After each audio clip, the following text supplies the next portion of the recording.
Juiz de Fora. Nós vamos falar hoje, agora especificamente, sobre o CONUPS 2024, o 5º Congresso Internacional de Ciência, Saúde e Espiritualidade, que vai acontecer nos dias 11, 12 e 13 de abril, aqui em Juiz de Fora, na UFJF, né? Vai ser também no UFJF e no Trade. No Trade também.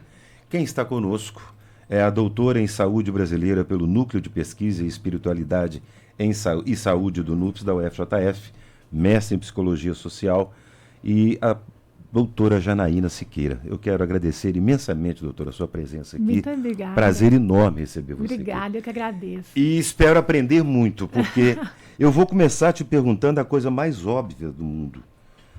Me fala, ciência, saúde e espiritualidade, a relação entre os três. Então, a espiritualidade, de uma forma geral, faz parte, né, da vida de todo mundo, Sim. de alguma forma. Ou se pode vir através de uma ideia de transcendência, ou da crença em Deus, ou a não crença. Ou a não crença. Então, sempre a ideia de que a única certeza que a gente tem é que todo mundo vai morrer. Uhum. Então, acaba que algumas respostas ou algumas dúvidas a respeito desse tema ficam focados na espiritualidade de uma maneira geral, né? Qual que é o nosso Sim. sentido de vida, o que eu estou fazendo aqui. Então, o que a ciência fez foi estudar aspectos humanos que já nos acompanham desde sempre, e aí a ideia é, o que isso eu acho, eu não acho? Na verdade, o que a gente estuda não são crenças religiosas em si, mas qual que é o impacto disso na nossa vida. Entendo. Então, por isso também vinculado à saúde. Não está diretamente relacionado, quer dizer, não está relacionado à religião católica, umbandista, metodista, espiritismo, nada disso, mas ela está, de uma certa forma, estudando o impacto disso na saúde do cidadão. Exatamente. Eu acho que é uma coisa importante para quem está nos ouvindo é saber que existe uma diferença, ou às vezes algumas congruências de construtos, que a gente chama, entre espiritualidade e religiosidade. A religiosidade, ela está focada na parte cultural, nos ritos. E aí essas podem ser dessas diversas, conforme você disse. De fato. Elas nos ajudam à ideia de transcendência, onde eu tenho um contato com Deus, ou com a minha humanidade, ou com a minha espiritualidade. Então, ele serve como um rito. E aí a gente chama de espiritualidade, que é isso, essa ideia de transcendência, de que eu estou aqui por algum motivo. Então, quando a gente estuda isso na saúde, tanto a religiosidade quanto a espiritualidade, é nesse sentido, assim, o que isso impacta na minha vida, o que isso impacta socialmente, biologicamente e espiritualmente para o meu dia a dia, para o meu contato social. Pelo que você está me falando, impacta. Pois é. As pesquisas impacta. Então, As pesquisas provam que impacta. As pesquisas têm. Pelo que eu estava lendo aqui do release de vocês, é incontestável esse impacto. Diversas pesquisas, por exemplo, o NUPS, né, que é o Núcleo de Estudo de Espiritualidade e Saúde de Juiz de Fora da UFJF, ele tem 17 anos aqui que estuda, pioneiro nesse assunto. O professor Alexandre, desculpe, né, eu te interromper, mas o professor Alexandre já esteve aqui comigo uma ocasião, há algum tempo, falando, inclusive, do tema era da experiência de pessoa que estava naquela fase quase de morte. pré-morte. Isso, experiência de quase morte. De quase morte. Isso, esse tema também será abordado no CONUPS, no Congresso. Então, continue o seu Alexandre, raciocínio, ele está em Portugal e na Espanha, levando o nosso trabalho para lá. Hoje. Ele é fantástico. Realmente. Ele é fantástico. Eu sou fã incondicional do trabalho dele. Realmente. E esse trabalho dele tem pesquisas robustas que associam positivamente. Quer dizer, quanto maior a minha espiritualidade, a minha religiosidade, menor os níveis de depressão, maior meu bem-estar, menor mortalidade impacta. E aí existe o que a gente chama de mediador, quer dizer, o porquê que a religiosidade e a espiritualidade impacta positivamente na saúde. Existem vários construtos, vários temas que abordam isso. Por exemplo, deles é o grupo social. Sei. As pessoas compartilham mais, por exemplo, na igreja tem um grupo de apoio. Isso. E aí elas vão... Geralmente as religiões orientam com menor bebida, menor uso de drogas, e isso vai impactando na saúde. Além disso, há os fatores protetores internos, onde aquilo dá um sentido para a minha vida, dá respostas para as minhas angústias. Interfere na imunidade da pessoa, por exemplo? Interfere na imunidade. Não, assim, eu não falo uma pesquisa, não. Assim, de metas-análises longitudinais que realmente impactam. No meu caso, por exemplo, eu fiz meu doutorado lá e eu estudei felicidade em renais crônicos. Então, a gente acompanhou no estudo longitudinal mais de 160 pacientes e a gente achou que porque quem faz hemodiálise, né? Não sei se todo mundo sabe disso, ela tem que ir 3 vezes por semana, Exatamente. ficar numa máquina no mínimo 3, 4 horas. Dolorido, sofrido, né? Isso, não pode viajar, tem que tomar cuidado e tal. E aí a gente achou que então seriam pessoas que teriam a felicidade de um nível mais baixo. E não. A gente percebeu que o nível de felicidades dela é bom.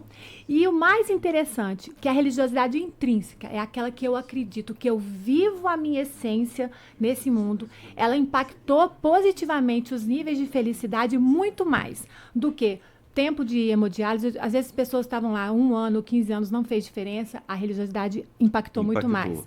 Os níveis de felicidade. E, por exemplo, se a pessoa tem níveis laboratoriais mais descompensados, né, de repente algumas sequelas ou algumas comorbidades na doença que piorasse, também impactou menos. O que mais impactou foi, quanto mais religioso, intrinsecamente, quanto mais eu vivo a minha essência de espiritualidade, maior meus níveis de felicidade.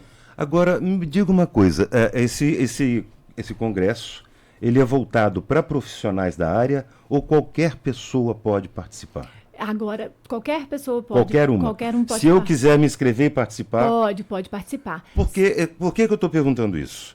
Por exemplo, se os médicos, né, aos quais a gente recorre diariamente ou constantemente para consultas, para trabalho, daqui a pouco nós vamos ter aqui uma médica hematologista, inclusive, para falar sobre mieloma múltiplo, né?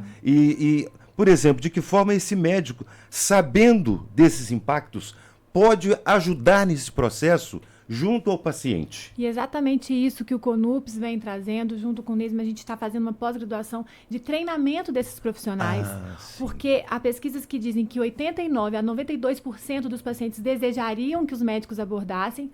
Os médicos e os profissionais de saúde acham importante, mas não há esse treinamento. Sim. Porque a gente tem que entender que não é da religião, é o que importa aquilo pro paciente. Então, há um treinamento onde a gente consegue explicar para os profissionais de saúde como que eu faço abordar, de repente, perguntando qual que é a sua religião, e aquilo ali vai te ajudar. Então, existem, por exemplo, no caso do psicólogo, por exemplo, às vezes o paciente está muito ansioso, e eu pergunto a respeito da religiosidade dele, da espiritualidade, ele vai falar que sempre quando ele está ansioso, ele utiliza, por exemplo, vai rezar. Então, o que eu uso como recurso técnico dentro da área terapêutica? Quando isso acontecer, reza. Isso vai te ajudar a acalmar, vai te ajudar a prosseguir. Então, é o que a gente chama de coping positivo, mas também existe o coping negativo, que às vezes tem pessoas que utilizam, eu não faço nada, Deus faz tudo para mim. Então, aí também não, né? Isso. Então, tudo isso a gente faz esse treinamento para os profissionais de saúde. E esse congresso, esse ano, ele está trazendo também esse vínculo com a parte de humanas, da filosofia. Então, assim, é voltado para todas as pessoas que desejam fazer. Aí, na filosofia, eu vou te fazer uma pergunta. E para quem se considera ateu? Você acredita que existem pessoas, muitas, que vão no congresso? Porque eles querem, na verdade, não é contra nada, eles querem entender. Querem entender o processo. Então é isso. Aí a gente também trabalha até que ponto que, se a pessoa não é ateu, não quer trabalhar sobre isso, mas se isso é um problema para ela. Porque às vezes assim, eu sou ateu porque a minha mãe ou a minha esposa morreu num acidente de carro, então eu fiquei com raiva de Deus. Então não é uma espiritualidade resolvida. Sabe? Mas tem aquelas pessoas que se declaram ateus mesmo, ateias, porque não acreditam nessa... Né? Mas às vezes são pessoas que... Nietzsche questionou muito isso. Pois é, mas às vezes são pessoas que têm os valores de vida muito interessantes. Sim. Né? Onde tem a ideia das virtudes humanas, que é caridosas. E é um assunto que a gente estuda muito também. Os valores de vida, as virtudes humanas, a temperança, a justiça, a felicidade. Então, tudo isso impacta positivamente na saúde. Não é, então, essa ideia, isso que é muito importante. A gente não está estudando só Deus e religião e quem está certo e quem está errado. Mas a gente está estudando a essência do homem, né? E o quanto isso impacta positivamente na saúde, no bem-estar dele mesmo e de quem convive. Nesse processo não há quem está certo, quem está errado. Nesse processo há um estudo sobre os impactos que isso pode provocar e provoca no seu dia a dia, na sua saúde. Exatamente isso. Exatamente. Nossa, deve ser fantástico. É muito bacana. Deve ser fantástico. E como é que faz para fazer as inscrições? Olha, até quando? O congresso vai acontecer 11, 12 e 13 de abril. A gente já tem inscritos em 14 estados e mais de 85 cidades do Brasil inteiro. É mesmo? E é um congresso internacional, viu, galera? Não é só... Nós teremos, eu estava vendo aqui, ó, tem congressista aqui do mundo todo. Tem um psicólogo que vai vir da Califórnia, são pesquisadores da mais alta competência no sentido de estudos científicos corretos, de universidades muito bem conceituadas. Será no dia 11, 12 e 13 de abril, aqui em Juiz de Fora. E as inscrições você pode fazer pelo www.conups.com.br. Conups mesmo, Conupes. Conupes, C-O-N-U-P-S. Exatamente. Ó, Alessandra Luchetti é uma das conferencistas, né, já confirmados. Alessandra Luchetti, Alexander Moreira Almeida, que é o nosso professor Alexander, fantástico. Alexandre Caroli, Angélica Silva de Almeida, Bruno Angeli Faes, Edgar Leite, Everton de Oliveira Amaraldi, Giancarlo Luchetti, Gustavo Rodrigues Rocha, Humberto Schubert Coelho, Imantes Barus e Janaína Siqueira, que está conosco aqui. Eu vou falar 2 dias, na quinta bom. E na sexta. Ótimo. Olha, com certeza eu vou convidar vocês, depois desse congresso, para vocês falarem para a gente aqui, tá? Se possível, você puder voltar. Será um prazer. O que se tirou desse congresso? Trazer todas as novidades. Eu acho que isso vai ser muito importante para a gente. Ótimo. Novidades, o que foi discutido, o que foi, né, debatido, enfim. Eu acho... É uma pena, porque eu não vou poder participar, mas se eu pudesse eu iria lá. Com certeza eu iria, porque isso é uma coisa que a gente tem que aprender, gente. A gente tem que tirar certos preconceitos, né, com relação principalmente à religiosidade ou não, né? Sim. E se uma pessoa se declarar ateia, respeite, né? Respeite, você tem que respeitar todo mundo. E isso é importantíssimo, isso impacta a saúde, como a própria professora Janaína já falou, doutora Janaína já falou, né? Professora também. Professora, sim. Professora. Mas sou mesmo. Para mim, eu acho que professor é acima de tudo. Porque sem professor não existiria doutora. É, né? Verdade. Obrigado, viu, pela sua muito participação. Obrigado. Prazer enorme ter você aqui. E aguardo todo mundo lá. E já estamos combinados, tá? Para depois do congresso vocês virem aqui. Tá, beleza. Tá vou separar todas as novidades. Obrigado. Doutora Janaína Siqueira, doutora em Saúde Brasileira pelo Núcleo de Pesquisa em Espiritualidade e Saúde NUPES da UFJF, sobre esse Congresso Internacional, 5º Congresso Internacional de Ciência, Saúde e Espiritualidade. Entrevista do dia, na Rádio Transamérica Juiz de Fora.